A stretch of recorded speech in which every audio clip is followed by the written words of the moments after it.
नमस्कार मित्रांनो. मागच्या लेक्चरला आपण भारतीय कर संरचना बघत असताना काय घेतलं होतं, प्रत्यक्ष कर हा टॉपिक काय केला आपण बघितलेला आहे. आजच्या लेक्चरला जो टॉपिक बघायचा आपल्याला भारतीय कर संरचनेमध्ये आपल्याला घ्यायचा आहे तो म्हणजे कोणता, अप्रत्यक्ष कर. अप्रत्यक्ष कराच्या बाबतीत काय करायचं आहे आपल्याला समजून घ्यायचं आहे भारतीय कर संरचनेमध्ये. आता बघा, अप्रत्यक्ष कराच्या बाबतीत कराघात, करापात आणि कराघात, करापात आणि कराघात म्हणजेच काय आपण म्हणतो इन्सिडन्स ऑफ टॅक्स.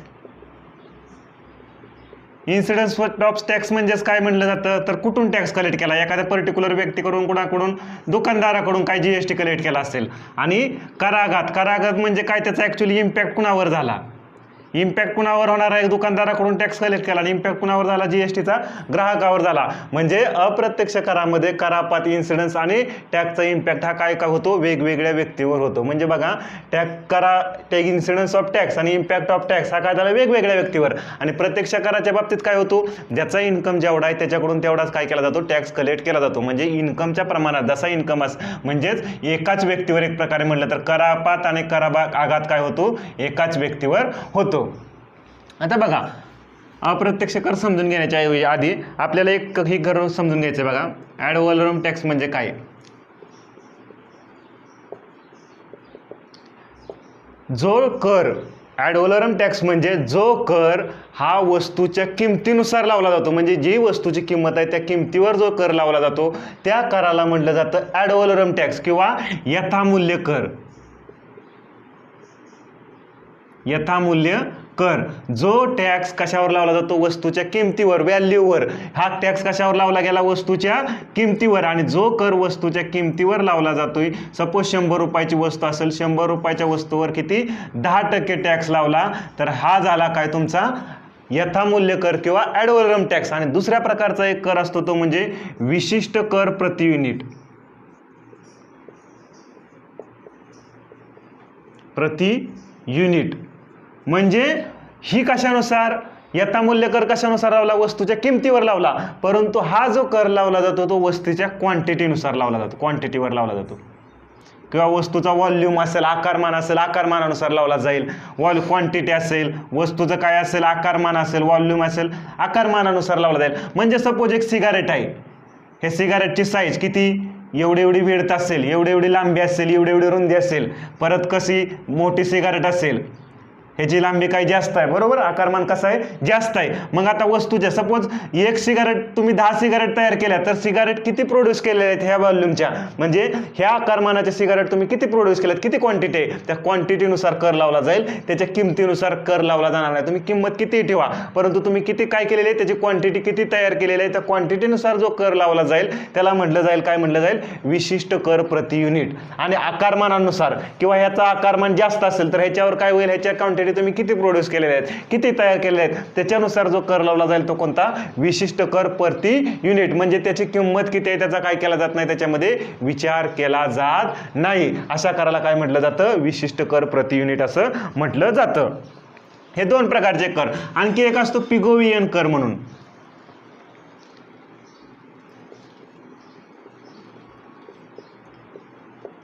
पिगोवियन कर. एक इंग्लिश इकॉनॉमिस्ट होते आर्थर पिगो म्हणून.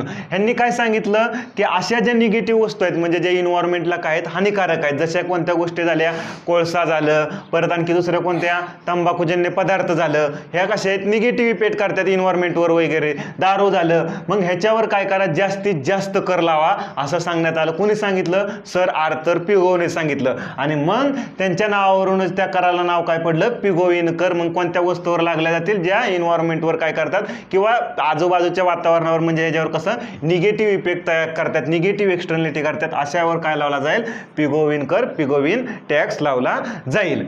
आता आणखी एक बघा, करामध्ये एक इफेक्ट असतो बघा, अप्रत्यक्ष कर. अप्रत्यक्ष कर म्हणजे कसं, अप्रत्यक्षरित्या लावले जातात. मग त्याच्यावर बघा कास्केडिंग इफेक्टचा एक आहे झाला, कास्केडिंग इफेक्ट असतो.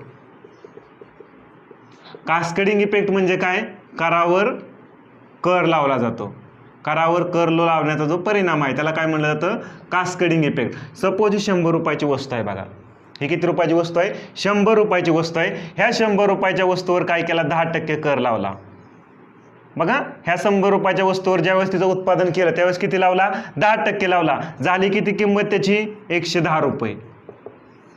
नंतर ती मार्केटमध्ये विकता वेळेस ह्याच्यावर लावला उत्पादन शुल्क, त्याची तयार झाली त्यावेळेस 10%, मार्केटमध्ये विकता वेळेस तिच्यावर परत आणखी किती 5% हे लावला, कोणता विक्री कर लावला सपोज, तर ह्या विक्री कर लावला 5%, म्हणजे काय झाला बघा, करावर कर लावला गेला. म्हणजे इथं तुमचं 10 रुपये ऍड झालं, कोणतं झालं, कराचं झालं. 100 रुपये त्या वस्तूची किंमत प्लस 10 रुपये काय पहिला भरलेला टॅक्स, म्हणजे बघा ह्या करावर बी तुम्हाला परत किती भरावं लागणार आहे, ह्या 10 रुपयावर बी किती द्यावं लागणार आहे, 5 रुपये टॅक्स द्यावा लागणार आहे. म्हणजे 100 रुपयावर तर द्यावाच लागणार आहे, परंतु परत वरती जे 10 रुपये ऍड केलेत त्याच्यावर सुद्धा काय करावं लागणार आहे, टॅक्स द्यावा लागणार आहे. म्हणजे पहिले जे 100 रुपये होतं त्याच्यावर तुम्ही टॅक्स भरला, त्यात तुम्हाला इनपुट टॅक्स क्रेडिट बी मिळालेलं नाही, परंतु वरती आणखी टॅक्स आला त्याच्यावर बी काय झालं, तुम्हाला टॅक्स लावला गेला. म्हणजे ह्यो जो इफेक्ट आहे त्याला काय म्हणलं जातं, कास्केडिंग इफेक्ट किंवा करावर कर असणारा परिणाम. बस बेसिक कन्सेप्ट आपल्याला फक्त लक्षात घ्यायचा आहे.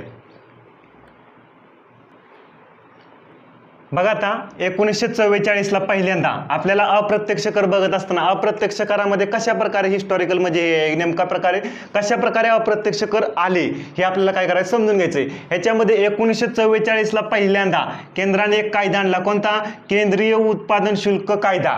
केंद्रीय उत्पादन शुल्क कायदा म्हणजे काय, कोणतीही वस्तू तुम्ही तयार केली, कोणतीही असू दे, ही वस्तू तयार केल्यानंतर बघा ह्या कायदा कशाच्या बाबतीत होता, वस्तूंच्या बाबतीत होता, सेवांच्या बाबतीत नाही. कोणतीही वस्तू तुम्ही तयार केल्यानंतर त्या वस्तूवर काय लागणार आहे, केंद्रीय उत्पादन शुल्क लागणार आहे. म्हणजे वस्तू हा जो कर लावला जातो तो कशावर लावला जात होता, वस्तूवर लावला जात होता. कोणता, उत्पादन शुल्क. त्यालाच आपण काय म्हणतो, एक्साइज ड्युटी.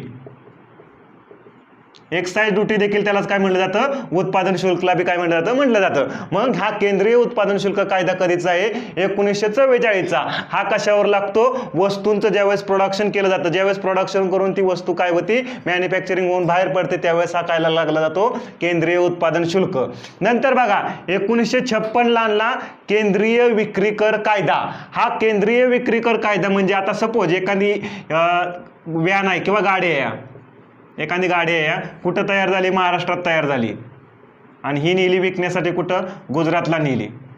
महाराष्ट्रात तयार झालेली गाडी कुठं, गुजरातला विकण्यासाठी नेली. म्हणजे ही महाराष्ट्रातून ज्यावेळेस गुजरातमध्ये जाईल त्यावेळेस त्याच्यावर कोणता कर लागला जाईल, केंद्रीय विक्री कर लावला जाईल. कोणता, केंद्रीय विक्री कर. म्हणजे एका राज्यातून दुसऱ्या राज्यात जर तुम्ही माल विकला म्हणजे कोणतीही झालेली वस्तू तयार झालेली तर त्याच्यावर कोणता कर लागला जातो, आता 1956 पासून केंद्रीय विक्री कर लावला जात होता. मग हा केंद्रीय विक्री कर हा कोणत्या राज्याला जाणार, सपोज महाराष्ट्रातून गुजरातमध्ये, हा केंद्र सरकार लावायचं. आणि कोणत्या राज्याला देणार हा केंद्रीय विक्री कर, महाराष्ट्राला देणार का गुजरातला देणार. हा जो केंद्रीय विक्री कर आहे तो कोणत्या राज्याला मिळणार, महाराष्ट्राला. म्हणजे ज्या राज्यातून त्या वस्तू गेलेल्या आहेत, कोणत्या राज्यामध्ये सप्लाय झालेल्या आहेत, ज्या राज्यामध्ये सप्लाय झालेले आहेत त्या राज्याला नाही तो केंद्रीय विक्री कराचा हिस्सा मिळणार. कोणत्या, ज्या राज्यातून तो माल पाठवलेला आहे त्या राज्याला मिळणार. म्हणजेच कुणाला मिळणार, महाराष्ट्राला त्या केंद्रीय विक्री कराचा हिस्सा मिळणार. आणि हा कर कोण लावत होतं, केंद्र सरकार लावतं. ही झालं कशाच्या बाबतीत, केंद्रीय विक्री कराच्या बाबतीत. नंतर बघा किंवा त्याला काय म्हटलं जातं, सेंट्रल सेल्स टॅक्स असं सुद्धा म्हटलं जातं. नंतर 1962 ला केंद्र सरकारच लावतो. कोणता, सीमा शुल्क कायदा आणला किंवा यालाच काय म्हटलं जातं आपण, कस्टम ड्युटी. कस्टम ड्युटी सीमा शुल्क कायदा कधीचा, 1962चा. ह्याच्यानुसार काय लावली जाते, कस्टम ड्युटी किंवा सीमा शुल्क लावण्याचं काम केलं जातं. कशावर लावलं जातं, जे आयात निर्यात केला जातो ना माल, आयात निर्यात, ह्या आयात निर्यातीवर जो लावला जातो तो काय असतो, सीमा शुल्क किंवा काय म्हटलं जातं, कस्टम ड्युटी असं म्हटलं जातं. तो कधी आणला, 1962 ला आणण्यात आला हा सीमा शुल्क. आता बघा हा केंद्रीय उत्पादन शुल्क आहे तो बी जीएसटी आल्यानंतर जीएसटी मध्ये काय करण्यात आला, मर्ज करण्यात आला किंवा त्याचं विलीनीकरण करण्यात आलं. एक्सेप्ट किती, 5 गोष्टी सोडून. कोणत्या, ते मी सांगेल पुढे तुम्हाला नंतर. LPG असेल किंवा पेट्रोल असेल, डिझेल असेल, ॲव्हिएशन टर्बाईन फ्युएल असेल, आणि दुसरं जे म्हणजे 5 गोष्टी आहेत. मग 1962 ला हा जो सीमा शुल्क आणलेला आहे, कस्टम ड्युटी, हा जीएसटी मध्ये काय करण्यात आला नाही, विलीनीकरण म्हणजे जीएसटी मध्ये मर्ज करण्यात आलेला नाही. केंद्रीय विक्री कर असेल हा बी काय करण्यात आलेला आहे, जीएसटी मध्ये हे करण्यात आलेला आहे, घेण्यात आलेला आहे. नंतर 1986ला बघा केंद्र सरकारनेच आणला, कोणता आणला, मॉडवॅट आणला, मॉडिफाईड व्हॅल्यू ॲडेड टॅक्स. आता हा मॉडवॅट काय आहे ते समजून घेऊया. केंद्र सरकारने आणला कोणता, मॉडवॅट आणला. मी म्हणलं कास्केडिंग इफेक्ट बघा काय होतोय, करावर कर लावला जातोय. म्हणजे सपोज एक गाडी असेंबल केली, एक 4 व्हीलर आहे आणि ही 4 व्हीलर काय केलेली आहे, असेंबल केलेली आहे. आता हिला असेंबल करण्यासाठी चाक असतील, समोरचे काच असेल, या सगळ्या गोष्टी कुठून ना कुठून तरी आणल्या असतील. म्हणजे रॉ मटेरियल, कच्चा माल काय आलेला असेल, कुठून ना कुठून तरी आणला गेला असेल ह्या गाडीसाठी. आता हा कच्चा माल जो आणलेला आहे तो त्या कच्चा मालावर काय केला असेल, त्या पर्टिक्युलर व्यक्तीने काय भरला असेल, इनिशियल टॅक्स भरला असेल. काय भरला असेल, पहिल्यांदा सुरुवातीला काय केलं असेल, याच्यावर काय भरला असेल, टॅक्स भरला असेल. मग हा टॅक्स भरलेला असेल. मग सपोज हा कच्चा माल आणलेला किती, 100 रुपयाचा आणलेला आहे, त्याच्यावर टॅक्स भरला किती, 10 रुपये भरला. आणि ही सगळी गाडी काय केली, हे पर्टिक्युलर व्यक्तीने काय केली, असेंबल केली. असेंबल करण्यासाठी सपोज त्याला खर्च किती, 10 रुपये आला, त्याने त्याचं प्रॉफिट ठेवलं 10 रुपये आणि गाडीची किंमत किती केली, 140 रुपये केली. आता ही गाडीची किंमत त्यांनी 140 रुपये केली. त्याच्यामध्ये त्यांनी पहिल्यांदा इनिशियल टॅक्स किती भरला होता, 100 रुपयावर भरला होता ना, 10 रुपये. म्हणजे हा 10 रुपये आणि 100 रुपयावर बी त्यांनी काय केला होता, टॅक्स भरला होता. म्हणजे हा 10 रुपये बी काय झाला इथं काउंट झाला आणि ह्याच्यावर परत टॅक्स लागणार तुम्हाला किती, 140 रुपयावर. मग हा 140 रुपयावर टॅक्स परत लागणार. म्हणजे पहिल्या भरलेला टॅक्स जो होता कच्चा माल आणता वेळेस त्याच्यावर बी काय करणार, त्यांना पुढे टॅक्स लावला जाणार. म्हणजे हा झाला काय, परत कास्केडिंग इफेक्ट सुरू झाला, बरोबर का नाही, करावर कर लावला जाणार. मग हा करावर कर लावला जाणार, हा कास्केडिंग इफेक्ट कशांच्या बाबतीत, वस्तूच्या बाबतीत जो कास्केडिंग इफेक्ट जो पुढचा होतोय हा काढून टाकण्यासाठी. म्हणजे ज्यावेळेस कच्चा माल आणला असेल त्यावेळेस काय भरला असेल, केंद्रीय उत्पादन शुल्क भरला असेल. कशाच्यानुसार, उत्पादन शुल्क कायदा कधीचा, 1944 नुसार. आणि नंतर ज्यावेळेस त्याला असेंबल वगैरे केलं आणि असेंबल करून त्यावेळेस बी परत बी कोणता भरावा लागणार आहे, केंद्रीय उत्पादन शुल्क. परंतु पहिल्या भरलेल्या केंद्रीय उत्पादन शुल्कावर परत काय भरावं लागणार आहे, आणखी वरती करावर कर भरावा लागणार आहे. म्हणजे हा जो होता, हा जो कास्केडिंग इफेक्ट होता तो चालू होता आणि मग तो काढून टाकण्यासाठी मग असं केंद्र सरकारने सांगितलं की ही जी पहिलं 100 + 10 रुपये बरोबर ना, ह्याच्यावर 100 रुपयावर भरलेला तुम्ही टॅक्स आहे. मग परत फक्त तुम्ही जेवढी व्हॅल्यू ऍड केली, किती रुपये व्हॅल्यू ऍड केलेली, 20 रुपये. 20 रुपयेच फक्त व्हॅल्यू ऍड झाली ना. हे 10 रुपये तुम्हाला खर्च आलेला आणि 10 रुपये तुमचा नफा. मग हे 20 रुपये जे ऍड केलेले आहे त्याच्यावर फक्त काय केला जाईल, टॅक्स लावला जाईल. म्हणून काय केलं, हे करावर कम त्या वस्तूची किंमत काय होईल, कमी होईल. वस्तूची किंमत काय होईल, कमी होईल. म्हणजेच काय झाला, केंद्र सरकारने कोणता आणला, मॉडवॅट आणला, मॉडिफाईड व्हॅल्यू ॲडेड टॅक्स. म्हणजे जेवढी तुम्ही व्हॅल्यू ॲडिशन केलेली आहे तेवढ्यावरच फक्त काय लागणार, टॅक्स लागणार. आणि तुम्हाला काय दिलं जाईल, इनपुट टॅक्स क्रेडिट दिलं जाईल. म्हणजे पहिल्यांदा ज्या रकमेवर तुम्ही टॅक्स भरलेला आहे त्या रकमेवर तुम्हाला काय होणार नाही, टॅक्स लावला जाणार नाही. हा कधी आणला मॉडवॅट, केंद्र सरकारने 1986ला आणला. म्हणजे त्या वस्तूची किंमत काय होईल, कमी होईल, जी काही गाडी असेल ती, आणि ती काय होईल, मार्केटमध्ये जास्तीत जास्त म्हणजे होईल एक प्रकारे. आणि ह्या जो मॉडवॅट आणलेला आहे हा एलके झा समितीच्या शिफारशीनुसार आणलेला आहे. एलके झा समितीच्या शिफारशीनुसार हा काय आणलेला आहे, मॉडवॅट, मॉडिफाईड व्हॅल्यू ॲडेड टॅक्स आणलेला आहे. नंतर बघा हा मॉडवॅट आणला, हा मॉडवॅट कशाच्या बाबतीत होता, वस्तूंच्या बाबतीत, सेवांच्या बाबतीत नव्हता. हे बी लक्षात असून द्या. मॉडवॅट फक्त कशाच्या बाबतीत होता, वस्तूंच्या बाबतीत. परंतु 1994 पर्यंत सेवा कर हा लावलाच जात नव्हता. परंतु त्यावेळेस फायनान्स मिनिस्टर होते कोणते, मनमोहन सिंग. हा मनमोहन सिंग ज्यावेळेस फायनान्स मिनिस्टर होते त्यावेळेस त्यांनी आणला कोणता, सेवा कर. कोणता, सेवा कर आणला. आणि हा सेवा कर कोण लावायचं, केंद्र सरकार लावण्याचं काम करत होतं. मग हा सेवा कर कशावर, ज्या काय सेवा दिल्या जातील, ट्रान्सपोर्टची सेवा असेल किंवा परत आणखी दुसरी कोणती BPO असेल, बिझनेस प्रोसेस आउटसोर्सिंग वगैरे, ह्या जे वेगवेगळ्या ज्या सेवा दिल्यात जातात ह्याच्यावर काय केला, कॉल सेंटरची सर्व्हिस असेल ह्याच्यावर कोणता लावला जाईल, सेवा कर लावला जाईल. आता बघा हीच गाडी समजा, सपोज आता हीच गाडी तयार करण्यासाठी, राईट, हीच गाडी तयार करण्यासाठी काहीतरी ठराविक सेवा बी घ्यावा लागत असतील कंपनीला, ठराविक सेवा बी घ्यावा लागत असतील कंपनीला. मग ही गाडी तयार, सेवा कोणती येणार, डिझायनिंगची म्हणा. मग ह्याच्यावर आता कोणता कर लागणार, सेवावर पहिला टॅक्स लावला जात नव्हता, आता कोणता कर लागला जाणार आहे, सेवावर सेवा कर लावला जाणार आहे. कंपनी जर ही डिझायनिंगची वगैरे काय घेतली, सेवा घेतली तर मग हा सेवा कर, ह्या सेवा करावर ह्याच्यावर सेवा कर लावला जाणार. परंतु ह्या मॉडवॅटनुसार फक्त कशावर इनपुट टॅक्स क्रेडिट मिळत होतं, वस्तूवरच मिळत होतं. ह्याच्यावर मिळतंय का बघा, सेवेवर मिळत होतं का, मिळत नव्हतं मॉडवॅटनुसार. मग हे सेवेवर मिळत नव्हतं, त्याच्यामुळे परत कुठला इफेक्ट सुरू झाला, कास्केडिंग इफेक्ट सुरू झाला.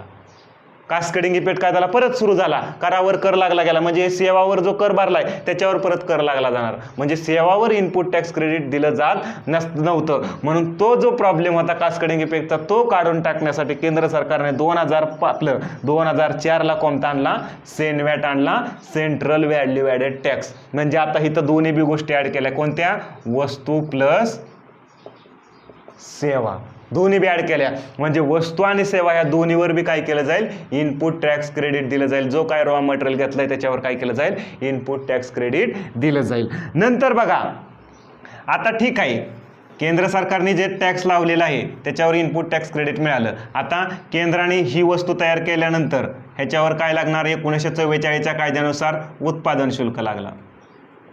वस्तूचं काय झाल्यानंतर, प्रोडक्शन झाल्यानंतर काय लागला गेला, उत्पादन शुल्क लागला गेला. हा केंद्राचा लागला. इथं इनपुट टॅक्स क्रेडिट वगैरे सगळं दिलं. वस्तू सेवावर केंद्राने जे काय ती तयार करण्यासाठी इनपुट रॉ मटेरियल घेतलेलं आहे त्याच्यावर सगळं दिलं. आता नंतर विकायला जाता वेळेस ही वस्तू विकता वेळेस त्यांनी कितीला, राज्यांनी म्हणजे 140ला विकली. 140ला विकता वेळेस मग ते सगळ्या टॅक्स वगैरे धरून केंद्राचे जे असतील ती सपोज तिची किंमत किती झाली, किंवा 100 रुपये पकडून चाला, 100 रुपये तिच्या वस्तूची किंमत झाली. आता 100 रुपये त्या वस्तूची किंमत झाल्यानंतर ती त्यावेळेस राज्य सरकार मागत होतं कोणता, विक्री कर.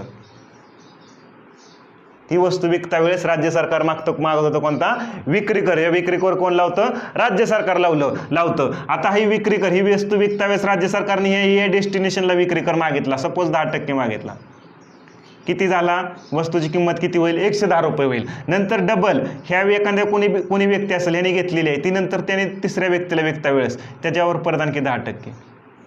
म्हणजे काय झाला, कास्केडिंग इफेक्ट सुरू झाला ना, परत 10% विक्री कर लावला जाणार. म्हणजे खाली काय झाला, कास्केडिंग इफेक्ट सुरू झाला. मग हा कास्केडिंग इफेक्ट काढून टाकण्यासाठी राज्य सरकारने आणला कोणता, व्हॅल्यू ॲडेड टॅक्स. कशासाठी, राज्य सरकारच्या जे विक्री करामध्ये जो कास्केडिंग इफेक्ट आहे हा काय करायचा, आपल्याला काढून टाकायचा. करावर कर जो लावला जातो हा काढून टाकण्यासाठी कोणता आणला राज्य सरकारने, वेगवेगळ्या राज्य सरकारने पहिल्यांदा 2005 पासून ते 2008 पर्यंत संपूर्ण राज्य सरकारने काय केलं, हा व्हॅल्यू ॲडेड टॅक्स आणला. म्हणजे आता ही 100 रुपयाची वस्तू ही एक विक्री कर लागला 110 रुपयाला विकली. मग नंतर ह्या व्यक्तीने जेवढी व्हॅल्यू ॲड केली ह्याच्यामध्ये किती, आता 110ला विकली ना, मग ह्याच्यामध्ये ह्या व्यक्तीने सपोज 110 रुपये प्लस त्याचा नफा 10 रुपये ॲड केला, किती रुपये झाले, 120 रुपये किंमत झाली. आता ह्या डायरेक्ट 120 रुपयावर टॅक्स लागला जाणार नाही, फक्त जी व्हॅल्यू ॲड केली ना वरची 10 रुपये त्याच्यावरच फक्त काय केला जाणार, टॅक्स लावला जाणार, कर लावला जाणार. आणि तो कोणता असेल, विकता वेळेस व्हॅल्यू ॲडेड टॅक्स लावला जाणार. म्हणजे जेवढी व्हॅल्यू ॲड केली आहे त्याच्यावरच काय केला जाईल, कर लावला जाईल. म्हणजे हे कोण लावणार, राज्य सरकार लावण्याचं काम करणार. आता ही ठीक आहे, राज्य सरकारचा व्हॅल्यू ॲडेड टॅक्सचा जो प्रॉब्लेम होता तो, परंतु प्रत्येक राज्य बघा त्यांचा व्हॅटचं जे दर असायचं ना प्रत्येक राज्याचं ते वेगवेगळं असणार. प्रत्येक राज्यामध्ये काय असायचं, व्हॅल्यू ॲडेड टॅक्स जे व्हॅटचं दर असायचं ते काय असायचं, वेगवेगळं असायचं. महाराष्ट्राचं वेगळं, गुजरातचा वेगळा, ह्यात दुसऱ्या राज्याचा वेगळा. म्हणजे एक प्रकारे रिजनल काय नव्हता, इम्बॅलन्स नव्हता. आणि दुसरी गोष्ट, आता केंद्राने ही कर लावून वगैरे हे वस्तूवर उत्पादन शुल्क वगैरे लावून ती वस्तू कितीला झाली, 100 रुपयाला झाली. म्हणजे केंद्राचा आधी काय टॅक्स भरला असेल ना केंद्राने, केंद्र सरकारचं काहीतरी टॅक्स भरला असेल ती वस्तू तयार, मग ह्याच्यावर इनपुट टॅक्स क्रेडिट दिलं पाहिजे ना नंतर विकता वेळेस, ह्याच्यावर इनपुट टॅक्स क्रेडिट मिळालं पाहिजे. परंतु जे केंद्राने लावलेलं कर होतं त्याच्यावर राज्य सरकार काय करत नव्हतं, इनपुट टॅक्स क्रेडिट देत नव्हतं. हा बी प्रॉब्लेम होता. म्हणजे हितला कास्केडिंग इफेक्ट गेला राज्य सरकारांच्या कराच्या संदर्भात, केंद्राचं जे कर होतं त्याच्या संदर्भातला जो कास्केडिंग इफेक्ट होता तो बी गेला. परंतु हा जो कास्केडिंग इफेक्ट होता केंद्र राज्यामधला, जो केंद्राने लावलेलं कर होतं त्याच्यावर राज्य सरकार इनपुट टॅक्स क्रेडिट देत नव्हतं, कारण मला आम्हाला टॅक्समध्ये महसूल काय होईल, कमी येईल. म्हणजेच एक प्रकारे हा कास्केडिंग इफेक्ट गेला नव्हता. आणि दुसरी गोष्ट की वेगवेगळ्या राज्यांचं व्हॅटचं दर काय असायचं, व्हॅल्यू ॲडेड टॅक्सचं वेगवेगळं असायचं. हा सगळे जे प्रॉब्लेम आहे हे दूर करण्यासाठी नंतर 2017ला केंद्र आणि राज्यांनी मिळून कोणता कर आणला, वस्तू व सेवा कर 1 जुलै 2017ला आणण्यात आला. हा वस्तू व सेवा कर म्हणजे काय केलं, ह्या वस्तू व सेवा करामध्ये हितला जो कास्केडिंग इफेक्ट होता कोणता, हा 100 रुपयावर पहिलं 100 रुपयावर काहीतरी टॅक्स भरला असतील, मग त्या टॅक्सवर हिथं जे व्यक्तीनं जी एवढी व्हॅल्यू ॲड केलेली आहे, जे काही ठराविक असेल त्या व्हॅल्यू ॲड केलेल्या टॅक्सवरच काय केला जाईल, पुढं GST लावला जाईल. ते आपण काय आहे ते समजून घेऊ. म्हणजे हा कास्केडिंग इफेक्ट हितला होता तो बी दूर केला. नंतर वेगवेगळ्या राज्यांमध्ये वेगवेगळे जे कर असायचे पण त्यांचा व्हॅटची सिस्टम ही बी व्हॅट बी GST मध्ये आणल्यामुळं सगळ्यांना काय झालं, एक म्हणजे संपूर्ण भारतामध्ये एकच कर प्रणाली आणण्यात आली.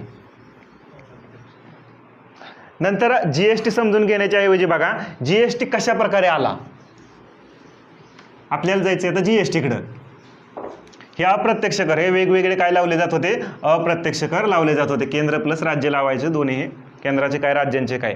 मग 2004ला जीएसटी आला, त्याच्या जे 2004ला विजय केळकर टास्क फोर्स बनवण्यात आला. विजय केळकर टास्क फोर्स हा FRBM संदर्भात बनवला आला होता. FRBM कायदा आपण मागच्या लेक्चरला बघितलेला आहे. FRBM साठी काही बदल वगैरे आणण्यासाठी म्हणजे त्याच्यासाठी कोणता विजय केळकर टास्क फोर्स बनवता आला होता 2004ला. त्यांनी रिकमेंड केलं तर त्यांची एक शिफारस होती, भारतामध्ये काय आणा, जीएसटी आणा, असं त्यांनी शिफारस केली होती. कुणी, विजय केळकर टास्क फोर्सनी 2004ला. नंतर 2006ला पी चिदंबरम त्यांच्या बजेटमध्ये म्हणलं की आपल्या भारतामध्ये काय आणू, जीएसटी आणू. कधीपर्यंत, 2010 पर्यंत आणू, असं पी चिदंबरम त्यांच्या बजेट स्पीचमध्ये 2006च्या बोललं होतं. नंतर 2011 UPA गव्हर्नमेंटने त्यावेळेस काय केलं, UPA गव्हर्नमेंटने हे आणला आपलं लोकसभा ही 115वं घटना दुरुस्ती विधेयक आणलं.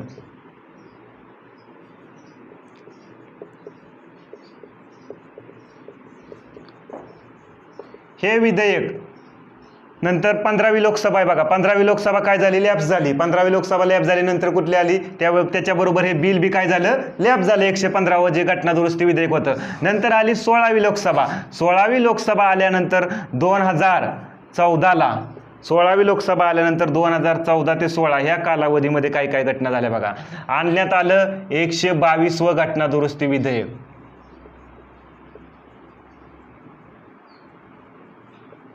122वं घटना दुरुस्ती विधेयक आणण्यात आलं. आता हे 122वं घटना दुरुस्ती विधेयक आणण्यात आलं. हे विधेयक आल्यानंतर 16व्या लोकसभेमध्ये हे जर पास करायचं असेल, बघा हा कोणाचा मॅटर आहे, जीएसटी एकट्या केंद्राचा आहे का, संपूर्ण नाही, कोणाचा आहे हा, केंद्र प्लस राज्याचा आहे, केंद्र प्लस राज्याचा आहे. मग हे जर पास करायचं असेल तर आपल्याला कसं पास करावं लागेल, विशेष बहुमताने पास करावं लागेल. विशेष बहुमत म्हणजे काय, तर संसदेमध्ये पास करावं लागेल. कशाने, विशेष बहुमताने. म्हणजे संसदेमध्ये विशेष बहुमताने पास करत असताना जेवढी संसदेची संख्या आहे त्याच्या किती, हाफ, म्हणजे जेवढी संसदेची संख्या आहे त्याच्या किती, हाफ. प्रेझेंटचे जे प्रेझेंट आहेत, आपलं जे टोटल जे आहे ना, लोकसभेची जेवढी टोटल असेल किंवा राज्यसभेची टोटल असेल त्याच्या किती, हाफ. आणि दुसरी गोष्ट, दुसरं म्हणजे याच्यामध्ये 3/4 2/3 जे प्रेझेंट आहेत आणि वोटिंग त्याचे किती, 2/3 पाहिजे.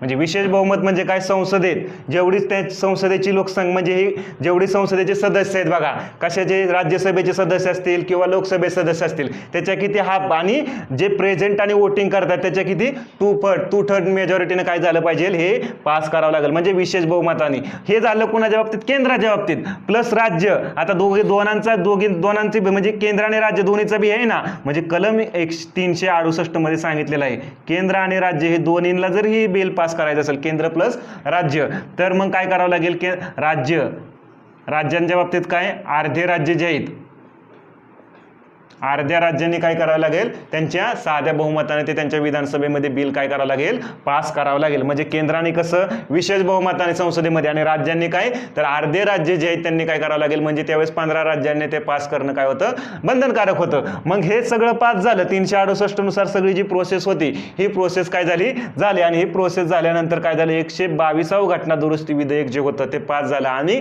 122वं घटना दुरुस्ती विधेयक पास झाल्यानंतर मग 101वा घटना दुरुस्ती कायदा आणण्यात आला. 101वा घटना दुरुस्ती कायदा 101वी घटना दुरुस्ती मग ठरली. 101वी घटना दुरुस्ती ठरली. राज्य आपलं ह्याच्यामध्ये राष्ट्रपतीने त्याच्यावर सही वगैरे केली 8 सप्टेंबरला आणि 8 सप्टेंबर 2016ला. आणि ते काय झालं, 101वी घटना दुरुस्ती विधेयक काय झालं, पारित झालं.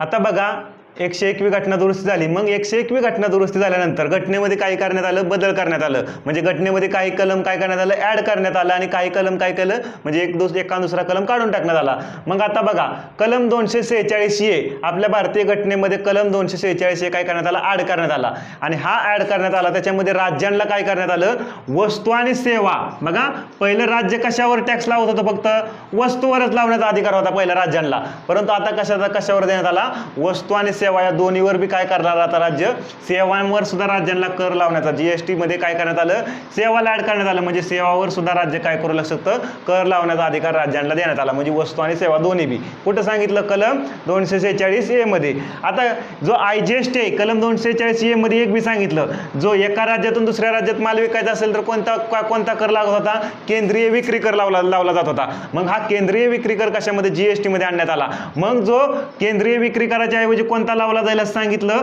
हा IGST लावला जाईल असं सांगितलं. कोणता, interstate goods and service tax. आणि हे कोण लावल, केंद्र लावल. आणि तो कुणाला दिला जाईल, जे डेस्टिनेशन म्हणजे सपोज महाराष्ट्राचा माल आहे तो कुठे गेला, गुजरातला विकला गेला, महाराष्ट्रातल्या गोष्टी. मग ह्या महाराष्ट्राला दिला जाणार नाही IGSTचा हिस्सा. हा IGSTचा हिस्सा केंद्र आणि राज्यामध्ये वाटून घेतला जाईल. केंद्र आणि राज्यामध्ये वाटून घेतला जाईल. आणि तो दिला जाईल तो म्हणजे डेस्टिनेशन राज्याला, ज्या राज्यामध्ये माल विकला गेलाय त्या राज्याला काय केला जाईल, दिला जाईल. पहिलं कसं केलं जायचं, पहिलं ज्या राज्यातून माल दिला गेला आहे त्या राज्याला दिला जायचं. आता कुणाला दिला जाईल, ज्या राज्यामध्ये माल विकला गेलाय त्या राज्याला काय केला जाईल, IGSTचा पार्ट दिला जाईल. आणि कुणामध्ये वाटून घेतला जाईल, केंद्र आणि राज्यामध्ये वाटून घेतला जाईल. नंतर कलम 268A, कलम 200, आता ही IGST लावायचा अधिकार कुणाला दिलाय, केंद्राला दिलेला आहे. फक्त केंद्रच लावू शकतं IGST असं कुठं सांगितलेलं आहे, 246A मध्ये सांगितलंय. राज्य काय वस्तू आणि सेवा दोन्ही बी काय कर लावू शकतं 246A मध्ये. कलम 268A इथं उल्लेख होता सेवा करचा, सर्व्हिस टॅक्स. हा काय करण्यात आला, काढून टाकण्यात आलेला आहे. सर्व्हिस टॅक्स हा घटनेतून काढून टाकण्यात आला, कारण तो कशामध्ये, जीएसटी मध्ये अंतर्भूत करण्यात आलेला आहे. नंतर कलम 269A, कलम 269A मध्ये जो 246 मध्ये मध्ये सांगितलेला आहे कोणता, IGST लावायचा. आणि तो IGST जो लावला जाईल तो कोण, केंद्र सरकारच लावू शकेल. मग हा IGST आहे हा केंद्र आणि राज्यामध्ये काय केला जाईल, वाटून घेतला जाईल. आणि हा वाटून घेतला जाईल तो कोणाच्या शिफारशीनुसार, GST परिषदेच्या शिफारशीनुसार. IGST जो लावला जाईल तो कुणामध्ये वाटून घ्यायचा आहे, केंद्र आणि राज्यामध्ये. आणि कुणाच्या शिफारशीनुसार, GST परिषदेच्या शिफारशीनुसार वाटून घ्यायचा आहे. हे कुठल्या कलमामध्ये सांगितलेलं आहे, कलम 269A. आणि तो कोणत्या राज्याला दिला जाईल, डेस्टिनेशन राज्य. म्हणजे जे राज्यामध्ये तो माल जाणार आहे, विकला जाणार आहे त्या राज्याला काय दिला जाईल, त्याचा हिस्सा दिला जाईल IGSTचा. हे कोणत्या, कलम 269A मध्ये सांगितले. नंतर कलम 270, कलम 270 मध्ये काय सांगितलेलं आहे, CGST central goods and service टॅक्सचा उल्लेख केलेला आहे. हा जो CGST आहे हा CGST केंद्र सरकार लावेल. आणि केंद्र सरकारने जो CGST लावलेला आहे हा जो आहे केंद्र आणि राज्यामध्ये वाटून घेतला जाईल. कोणामध्ये, केंद्र आणि राज्यामध्ये. तो कोणाच्या फॉर्म्युलानुसार, वित्त आयोगाच्या फॉर्म्युलानुसार. GST परिषदेच्या फॉर्म्युलानुसार कोणता, IGST. CGST कुणाच्या फॉर्म्युलानुसार, वित्त आयोगाच्या फॉर्म्युलानुसार केंद्र आणि राज्यामध्ये काय केला जाईल, वाटून घेतला जाईल. हे 270 मध्ये सांगितलेलं आहे. कलम 279A, कलम 279A मध्ये बघा कशाचा उल्लेख केलेला आहे, GST परिषद किंवा GST काउन्सिल. मग ही जी बॉडी आहे GST परिषद कोण अपॉइंट करल, राष्ट्रपती अपॉइंट करतील. राष्ट्रपती याची नेमणूक करतील कोणाची, GST परिषद. आणि ह्याचं जे चेअरमन असतील ते कोण असतील, आपले वित्तमंत्री, केंद्रीय वित्तमंत्री हे काय असतील, ह्याचे चेअरमन असतील. कशाचे, GST परिषदेचे. कलम 366 मध्ये सांगितलेलं आहे की जी पिण्याची दारू आहे ती काय करण्यात आलेली आहे, GSTच्या बाहेर ठेवण्यात आलेली आहे. हिच्यावर राज्य सरकार काय मागतं, त्यांचा उत्पादन शुल्क मागतं. राज्य सरकार लावतं, केंद्र सरकार नाही लावत दारूवर. बाकी इतर सगळ्यावर उत्पादन शुल्क कोणाचं असायचं, केंद्र सरकारचं. पण दारूसाठी फक्त उत्पादन शुल्क कोणाचं होतं, राज्य सरकार त्याच्यावर उत्पादन शुल्क लावणार. परत राज्य सरकार त्याचे उत्पादन करता वेळेस उत्पादन शुल्क लावलं, उत्पादन झाल्यानंतर विकता वेळेस काय लावणार, त्यांचा व्हॅल्यू ॲडेड टॅक्स, वॅट लावला जाणार. हे कुठं सांगितलं, कलम 366 मध्ये पिण्याची दारू काय ठेवण्यात आलेली आहे, GSTच्या बाहेर ठेवण्यात आलेली आहे.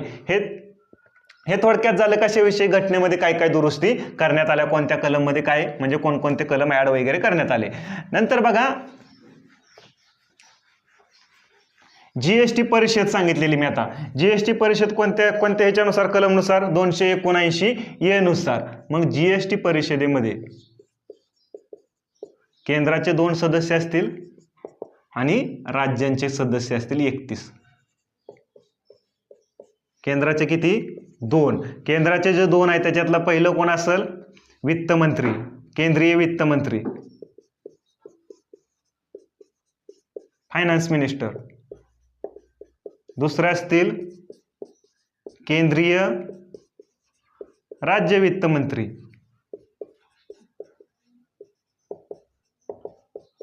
किंवा महसूल.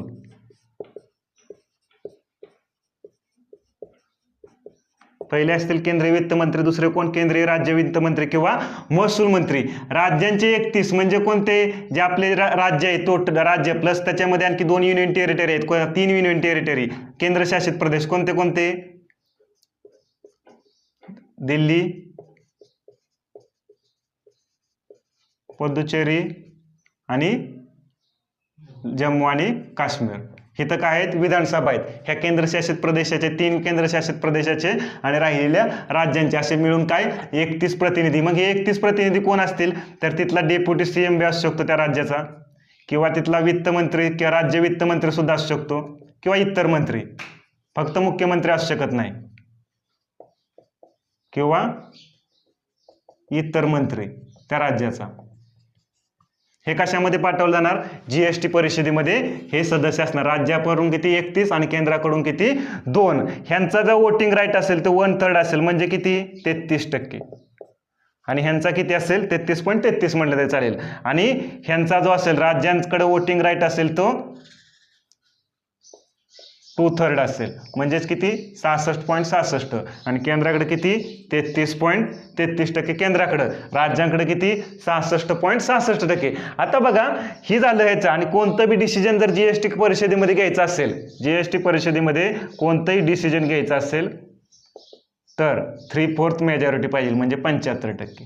राज्याकडे किती पॉवर आहे? 66.66%. केंद्राकडे किती? 33.33%. एकटं राज्य बी कोणतं डिसिजन घेऊ शकत नाही आणि एकटं केंद्र सुद्धा कोणतं डिसिजन घेऊ शकत नाही. दोघांची सहमती झाल्याशिवाय कोणतंही जीएसटी परिषदेमध्ये काय होणार नाही? डिसिजन होणार नाही. कारण डिसिजन घ्यायचं असेल तर किती पाहिजे? 75% वोटिंग झाली पाहिजे त्या डिसिजनच्या फेवरमध्ये, तरच ते डिसिजन काय होईल? पास केलं जाईल, असं सांगितलेलं आहे. कशामध्ये? ह्या जीएसटी परिषद ज्यावेळेस आली त्यावेळेसच. आता बघा जीएसटी परिषदेमध्ये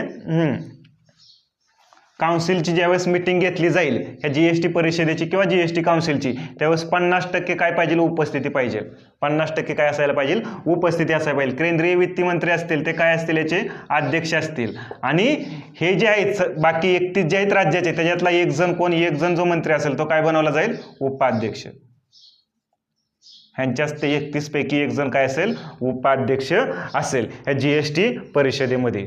आता केंद्र सरकार आणि राज्य सरकार ह्यांचं वेगवेगळं टॅक्स होतं. ह्याच्यामधलं कोणकोणतं कर? वेगवेगळे अप्रत्यक्ष कर होते. हे केंद्राचे होते, हे राज्याचे काय होते? अप्रत्यक्ष कर होते. मग ह्याच्यामधले कोणकोणते जीएसटी मध्ये आणण्यात आलेले आहेत, कोणकोणते नाहीत, हे आपल्याला काय करायचं? समजून घ्यायचंय. हे घेताना केंद्र सरकार सीमा शुल्क जो आयात निर्यातीवर लावत होतं तो कोणता? सीमा शुल्क. हा सीमा शुल्क जीएसटी मध्ये आणण्यात आलेला नाही. जो केंद्र सरकार कशावर लावतं? आयात निर्यातीवर लावतं. हा सीमा शुल्क जीएसटी मध्ये आणण्यात आलेला नाही. दुसरी गोष्ट आहे 2018 पासून या सीमा शुल्कावर सामाजिक कल्याण अधिभार सुद्धा लावण्यात येतो. 10% सामाजिक कल्याण अधिभार लावण्यात येतो. बजेट 2018 मध्ये सांगितलेलं आहे. सामाजिक कल्याण अधिभार सीमा शुल्कावर लावला जातो 10%. नंतर परत एसएडी काउंटर व्हॅलिंग ड्युटी असेल किंवा स्पेशल ॲडिशनल ड्युटी असेल हे जीएसटी मध्ये आणण्यात आले नाही, पण हे काय करण्यात आलेलं आहे? आता बंद करण्यात आलेलं आहे. हे बी काय लावत होतं? केंद्र सरकार लावण्याचं काम करत होतं. Special additional duty, countervailing duty आयात निर्यातीच्या संदर्भातच आहे. हे बी काय करण्यात आलेलं आहे? बंद करण्यात आलेलं आहे. सेवा कर हा त्याच्यावर परत कृषी कल्याण सेस असेल, स्वच्छ भारत सेस लावला जायचा. हे सगळं कशामध्ये आणण्यात आलेलं आहे? सेवा कर वगैरे जीएसटी मध्ये. हा केंद्र सरकारचा अप्रत्यक्ष कर आहे. हा बी कशामध्ये? जीएसटी मध्ये आणण्यात आलेला आहे. नंतर केंद्रीय विक्री कर, एका राज्यातून माल दुसऱ्या राज्यामध्ये जात असेल तर केंद्र सरकार कोणता लावायचा? केंद्रीय विक्री कर लावायचा आणि त्याचा जो आलेला पैसा आहे तो कुणाला द्यायचा? ज्या राज्यातून माल गेलाय त्या राज्याला दिला जायचा. मग हा केंद्रीय विक्री कर आहे, हा बी काय करण्यात आलेला आहे? जीएसटी मध्ये आणण्यात आलेला. आणि त्याच्याऐवजी कोणता सांगितलं? आयजीएसटी. आयजीएसटीचा पैसा कुणाच्या ह्याच्यानुसार? जीएसटी परिषदेच्या ह्याच्यानुसार केंद्र आणि राज्यामध्ये वाटून घेतला जाईल आणि ज्या राज्यामध्ये माल गेलेला आहे, विकला गेलेला आहे, त्या राज्याला तो काय केला जाईल? आयजीएसटीचा हिस्सा दिला जाईल असं बी सांगण्यात आलेलं आहे. नंतर बघा, हा बी जीएसटी मध्ये आणण्यात आलेला आहे केंद्रीय विक्री कर. नंतर उत्पादन शुल्क.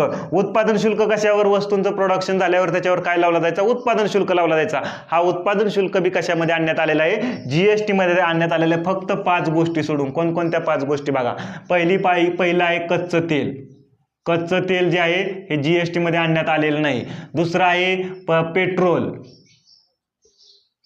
Diesel, aviation turbine fuel. Aviation turbine fuel म्हणजे ते ह्याच्यामध्ये वापरलं, विमानामध्ये वगैरे वापरलं जातं ते. नंतर एलपीजी फ्युएल असेल, हे काय करण्यात आलेलं नाही? जीएसटी मध्ये आणण्यात आलेलं नाही. ह्याच्यावरच काय लावलं जाईल? केंद्राचा उत्पादन शुल्क लावला जाईल. केंद्र सरकार उत्पादन शुल्क लावेल आणि राज्य सरकार काय लावेल? त्यांचा व्हॅट, व्हॅल्यू ॲडेड टॅक्स. विकता वेळेस राज्य सरकार त्यांचा व्हॅट मागेल, व्हॅल्यू ॲडेड टॅक्स मागेल. म्हणजे उत्पादन शुल्क बाकीच्या इतर वस्तूंमध्ये काय वस्तूंच्या बाबतीत आहे तो काय करण्यात आलेला आहे? जीएसटी मध्ये आणण्यात आलेला आहे. जे केंद्र सरकार फक्त या 5 गोष्टी. पेट्रोल डिझेलवर एक आणखी लागतं. कोणता? पेट्रोल डिझेलवर रोड आणि इन्फ्रास्ट्रक्चर सेस सुद्धा लावला जातो आणि हा रोड आणि इन्फ्रास्ट्रक्चर सेस आहे तो इन्फ्रास्ट्रक्चर फंड आहे, आपलं रोड ऍक्ट आहे कधीचा? 2000 नुसार काय केला जातो? लावला जातो पेट्रोल डिझेलवर. नंतर तंबाखूजन्य पदार्थ असतील, तंबाखूजन्य पदार्थावर काय लावला जात होता? पहिला उत्पादन शुल्क लावला जायचा. मग हा उत्पादन शुल्क जो तंबाखू हा काय करण्यात आलेला आहे? तंबाखूजन्य पदार्थावर जो उत्पादन शुल्क लावला जातोय तो बी काय करण्यात आलेला आहे? जीएसटी मध्ये आणण्यात आलेला आहे तंबाखूजन्य. परंतु त्याच्यावर आणखी बघा, तंबाखूजन्य पदार्थावर जीएसटी कॉम्पेन्सेशन सेस सुद्धा लावला जातो. म्हणजेच काय?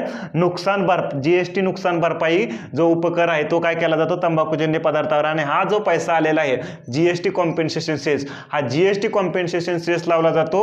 हा कशावर? जे इन्व्हायरमेंटवर निगेटिव्ह इफेक्ट करणाऱ्या ज्या गोष्टी आहेत, जसं पर्यावरणावर वगैरे असणाऱ्या, ह्यांच्यावर काय लावला जातो? जसं कोळसा असेल, तंबाखूजन्य पदार्थ असतील, ह्यांच्यावर जीएसटी कॉम्पेन्सेशन सेस लावला जातो. नुकसान भरपाई कर, जीएसटी नुकसान भरपाई कर. आणि हा पैसा कुणाला जाणार? ज्या राज्यांना जीएसटी आल्यापासून, म्हणजे 2015-16 हे बेस इयर मांडलेला आहे. हा 2015-16 बेस कशासाठी? जीएसटी कॉम्पेन्सेशन सेससाठी. मग हे 2015-16 मध्ये जो जीएसटी त्यांचा जेव्हा अप्रत्यक्ष करातून जेवढा महसूल होता ना, आणि हा जीएसटी आल्यामुळे त्यांना जे नुकसान झाले असेल पर्टिक्युलर राज्याला, मग ज्या राज्यांना जे नुकसान झालेलं आहे ठराविक काय असेल ते, मग ह्या 2015-16च्या आधारावर जीएसटी आल्यामुळे ज्या राज्यांना नुकसान झालेलं आहे त्या राज्यांना काय केला जाईल? हा जीएसटी कॉम्पेन्सेशन सेस म्हणून काय केला जाईल? पैसा देण्यात येईल असं बी सांगण्यात आलेलं होतं. नंतर तंबाखूजन्य पदार्थावर राष्ट्रीय आपत्ती आकस्मिकता शुल्क लागला जातो. नॅशनल डिसास्टर ऍक्ट आहे कधीचा? 2005 नुसार राष्ट्रीय आपत्ती आकस्मिकता शुल्क वगैरे. नंतर दुसरे हे बी जीएसटी मध्ये तंबाखूजन्य पदार्थावर जो उत्पादन शुल्क लावला जातो तो बी कशामध्ये? जीएसटी मध्ये आणण्यात आला. प्रत्यक्ष कर जसं इन्कम टॅक्स असेल, महामंडळ कर असेल, सिक्युरिटी ट्रान्झॅक्शन, हे जीएसटी मध्ये आले का? नाही, कारण हे प्रत्यक्ष कर आहेत, हे जीएसटी मध्ये आलेले नाही, त्यांचा जीएसटी मध्ये समावेश केलेला नाही. हे झालं केंद्र सरकारच्या बाबतीत. केंद्र सरकारच्या बाबतीत कोणकोणते जीएसटी मध्ये आले, कोणकोणते नाही आले. आता हे सगळं केंद्र सरकार अप्रत्यक्ष कर लावतं. नंतर राज्य सरकारचं कोणता? Value added tax, VAT. ज्यावेळेस विक्री केली जाते वस्तूची त्यावेळेस काय करतं राज्य सरकार?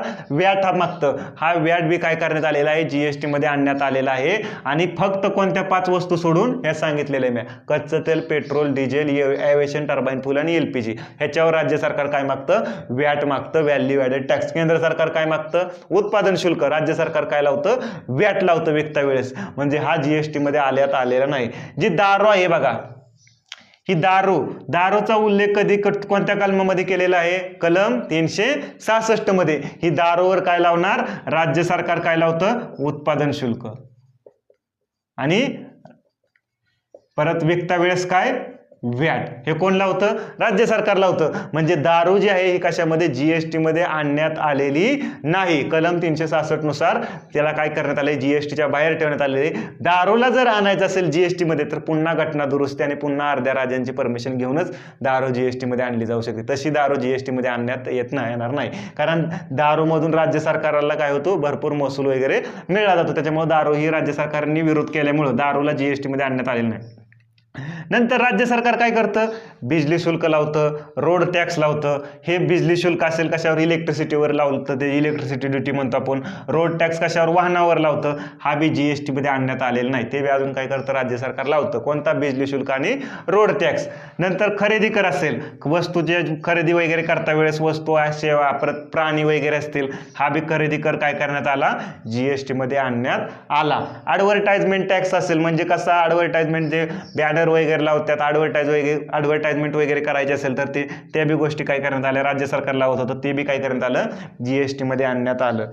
ऐशाराम कर असेल, ऐशाराम कर बी राज्य सरकार लावत होतं, तो बी कशामध्ये, जीएसटी मध्ये आणण्यात आलेलं. जसं हॉटेल वगैरे असेल ह्या ठिकाणी काय केला जातं, ऐशाराम कर लावला जात होता, तो बी काय करण्यात आला, जीएसटी मध्ये आणण्यात आला. एंट्री टॅक्स ऑक्ट्रॉय असेल, म्हणजे वाहनांची एंट्री वगैरे करता वेळेस किंवा ऑक्ट्रॉय वगैरे लावला जायचा, जकात वगैरे असेल, तो बी काय करण्यात आला, जीएसटी मध्ये आणण्यात आला. जे लॉटरी वगैरे चालवली जाते, हॉर्स रेस असेल, बेटिंग असेल, गॅमलिंग असेल, ह्या सगळ्या गोष्टी बी काय केल्या, लॉटरी वगैरे असेल ह्याच्यावर बी जो राज्य सरकार कर लावत होतं, हे बी सगळ्या गोष्टी कशामध्ये आणण्यात आल्या, जीएसटी मध्ये आणण्यात आला. मनोरंजन कर असेल, जसं सिनेमा मूवी वगैरे आपण बघतो, ह्या ठिकाणी बी मनोरंजन कर राज्य सरकार लावायला जायचं, हे मनोरंजन कर बी कशामध्ये, जीएसटी मध्ये आणण्यात आले. मग हे सगळं सर्व टॅक्स जे आहेत हे जीएसटी मध्ये, राज्य सरकार जे वेगवेगळे कर लावत होते हे जीएसटी मध्ये काय आणण्यात आले, आणि केंद्र सरकारचे बी काय कर काय करण्यात आले, जीएसटी मध्ये आणण्यात आले. आता बघा,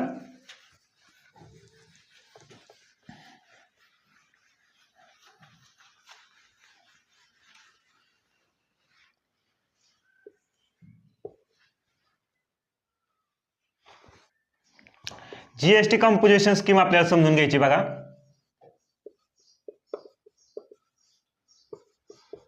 आता ही समजून घेण्याच्या ऐवजी GSTN, goods and service tax network, GSTN ही एक आहे नॉट फॉर प्रॉफिट कंपनी आहे. कशाच्या आधारावर, ना नफा आणि ना तोटा या तत्वावर चालवली जाते. इथं रजिस्ट्रेशन वगैरे करायचं, मग तिथं जीएसटी महिन्याला वगैरे ऑनलाईन रजिस्ट्रेशन वगैरे करून काय केलं जाईल, जीएसटी महिन्याला वगैरे भरावा लागणार आहे मंथली. परंतु काही असे बिझनेसमॅन असतात किंवा काही असे छोटे काय असतात, एंटरप्रेन्योर असतात किंवा उद्योजक असतात, ह्या छोट्या उद्योजकांना काय होतं, दर महिन्याला तिथं जीएसटी भरणं वगैरे काही नाही, शक्य नसतं, कारण त्यांचा उद्योग एवढा चालत नाही जोरात की. त्याच्यामुळे मग अशा उद्योगांसाठी, म्हणजे जे छोटे उद्योग आहे यांच्यासाठी जी योजना आणली, कोणती, जीएसटी कॉम्पोजिशन स्कीम आणली. आणि ही जी योजना जीएसटी कॉम्पोजिशन स्कीम आणली, ह्या जीएसटी कॉम्पोजिशन योजनेअंतर्गत ह्यांना सांगितलं अशा उद्योजकांनी किती, दर 3-3 महिन्याला तिथं कर भरायचा. जो टॅक्स असेल ना तो किती म्हणायचं, दर 3-3 महिन्याला या योजनेअंतर्गत त्यांना एक काय लिमिट ठेवण्यात आलेलं आहे, ठराविक टर्नओव्हरच्या वगैरे आतमध्ये, ठराविक म्हणजे टर्नओव्हर वगैरे असेल तर त्याच्या आतील लोकांनाच फक्त जीएसटी कॉम्पोजिशन स्कीमचा काय करता येईल, लाभ घेता येईल. परंतु त्यांना काय नसेल, इनपुट टॅक्स क्रेडिट मिळणार नाही. जे पहिलं करावर कर लावल्याचं मी सांगितलं ना तुम्हाला, ते इनपुट टॅक्स क्रेडिट काय होणार नाही, ह्या योजनेअंतर्गत दिलं जाणार नाही. कोणत्या, जीएसटी कॉम्पोजिशन किंवा जीएसटी संरचना योजना, जीएसटी वस्तू आणि सेवा कर संरचना योजनेअंतर्गत त्यांना इनपुट टॅक्स क्रेडिट काय केलं जाणार नाही, दिलं जाणार नाही. हे थोडक्यात झालं कशा संदर्भात, जीएसटी संरचना योजना दर 3-3 महिन्याला भरायचं. रेग्युलर स्कीम मध्ये किती, दर 1-1 महिन्याला भरलं जात होतं. आता ही स्कीम कशी असेल, ऑप्शनल असेल, कंपल्सरी नाही. ही कशी आहे, ऑप्शनल आहे. ज्यांना म्हणजे ज्यांचा टर्नओव्हर ठराविक लिमिटच्या आत आहे आणि अशासाठी काय केलेली आहे, ही ऑप्शनल ठेवलेली आहे.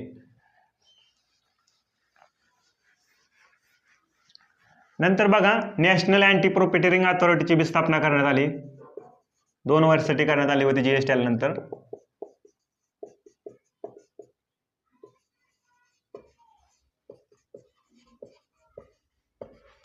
सपोज हे व्यक्ती आहे, हे व्यक्तीने सांगितलं 100 रुपये काय आहे, हे व्यक्तीचं जे पहिलं जीएसटी येण्याच्या आधी त्या वस्तूची किंमत 100 रुपये होत असेल टॅक्स सहित, जीएसटी येण्याच्या आधी. जीएसटी आल्यामुळे आता त्याला पैसे कमी भरावे लागतात, जीएसटीमुळे त्याला टॅक्समध्ये काय करावं लागतात, पैसे कमी करावे लागतात. सपोज 5 रुपये त्याला जीएसटी आल्यामुळे टॅक्समध्ये कमी भरावे लागतात, म्हणजे त्या व्यक्तीने किती रुपये किंमत करणं ठेवणं होतं, त्या वस्तूची गरज होती 95 रुपये. परंतु ते तसं न करता तो व्यक्ती काय करतोय, ती वस्तू काय करतोय, 100 रुपयालाच विकतोय. तसं न करता तो व्यक्ती काय करतोय, हे पर्टिक्युलर कंपनी असेल किंवा तो व्यक्ती असेल तो काय करतोय, 100 रुपयालाच ती वस्तू विकतोय. तर ह्या सगळ्यावर रेग्युलेशन ठेवण्यासाठी एक अथॉरिटी स्थापन करण्यात आली, नॅशनल अँटी प्रॉफिटरिंग अथॉरिटीची स्थापना करण्यात आली. मग ह्याचं काम काय असेल नॅशनल अँटी प्रॉफिटरिंग अथॉरिटीचं, की ही जी 100 रुपयाची वस्तू आहे, ही 100 रुपयाची वस्तू जीएसटी आल्यामुळे जेवढा टॅक्समध्ये त्याला सवलत मिळालेली आहे, जेवढा टॅक्स कमी झालेला आहे तेवढ्याच किमतीला काय करायची त्यांनी विकायची. म्हणजे असं 95 रुपयालाच विकायचे नाही. असं जर केलं नाही तरी नॅशनल अँटी प्रॉफिटरिंग अथॉरिटी काय करेल, की त्याला सांगेल की ज्या ज्या लोकांना विकली त्यांना ती रक्कम काय करा, व्याज मुदला सहित द्यायला. हे कोण सांगेल, नॅशनल अँटी प्रॉफिटरिंग अथॉरिटी सांगण्याचं काम करेल. आणि जर तसं केलं नाही तर सामाजिक कल्याण म्हणून ह्याच्यात एक फंड बनवलेला आहे, एक निधी बनवलेला आहे. ह्या निधीमध्ये तो काय करायचा, त्यांनी पैसा टाकायचा जेवढा जेवढा त्यांनी घेतलेला आहे, म्हणजे हे केलेला आहे, जो ती सवलत दिलेली नाही ह्याच्या संदर्भात. म्हणजे फक्त काय तर करायचंय, जे टॅक्सचं बेनिफिट मिळालं आहे तो एंड कस्टमर पर्यंत काय केला पाहिजे, गेला पाहिजे. हा उद्देश आहे कशाचा, नॅशनल अँटी प्रॉफिटरिंग अथॉरिटीचा. नंतर अथॉरिटी फॉर ऍडव्हान्स रुलिंग आणण्यात आली.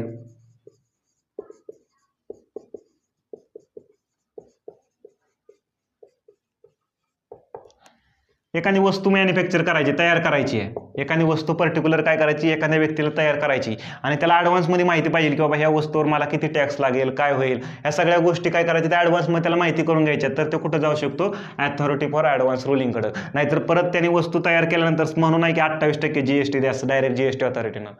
मग हे होऊ नये म्हणून काय करू शकतो तो व्यक्ती, सगळ्या काय त्याच्या शंका आहे ह्या दूर करण्यासाठी तो कुठं जाऊ शकतो, अथॉरिटी फॉर ॲडव्हान्स रुलिंग. आणि तिथून मग तो वस्तूचं प्रोडक्शन करायचं नाही करायचं ते शेवटी तो ठरवेल. त्यासाठी कोणती, अथॉरिटी फॉर ॲडव्हान्स रुलिंगची बी स्थापना करण्यात आली जीएसटी आल्यानंतर. नंतर बघा,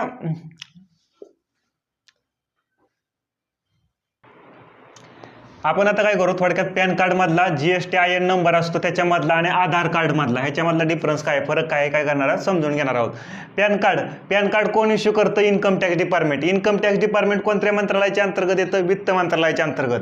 pan card income tax department issue करतं, ते कोणत्या मंत्रालयाच्या अंतर्गत येतं, वित्त मंत्रालय. जीएसटी IN नंबर, पॅन कार्डचा लॉंग फॉर्म काय, permanent account number. GST IN चा लॉंग फॉर्म काय, goods and service tax identification number. हे कोण इश्यू करतं, central board of indirect taxes and custom. Central board of indirect taxes and custom ह्याला काय म्हटलं जातं, केंद्रीय अप्रत्यक्ष कर व सीमा शुल्क बोर्ड. हे बी कोणाच्या अंतर्गत येतं, वित्त मंत्रालयाच्या अंतर्गत येतं. आधार कार्ड इश्यू करतं UIDI, unique identification authority of India.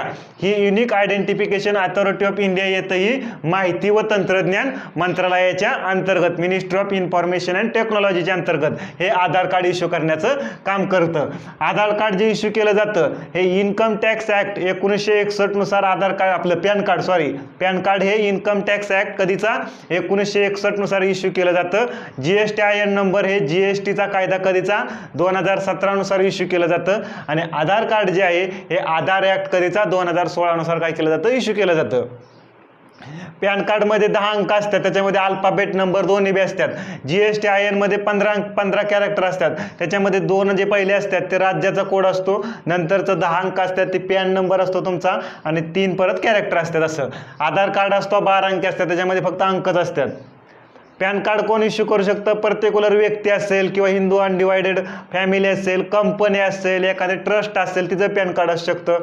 आणि जीएसटी IN नंबर कोण इश्यू करू शकतं, ज्यांचा बिझनेसचा टर्नओव्हर ठराविक लिमिटपेक्षा जास्त आहे त्याला काय करणं कंपल्सरी आहे, त्यांना जीएसटी IN नंबर घेणं कंपल्सरी आहे. परत आधार कार्ड कोण, पर्टिक्युलर जिवंत व्यक्ती असला पाहिजे तो काय करू शकतो, आधार कार्ड इश्यू करू शकतो, फक्त व्यक्तीलाच इश्यू करता येतं. फी, आता पॅन कार्डमध्ये फी असते, जीएसटी IN नंबर ज्यावेळेस इश्यू केला जातो त्यावेळेस कोणतीही फी घेतली जात नाही.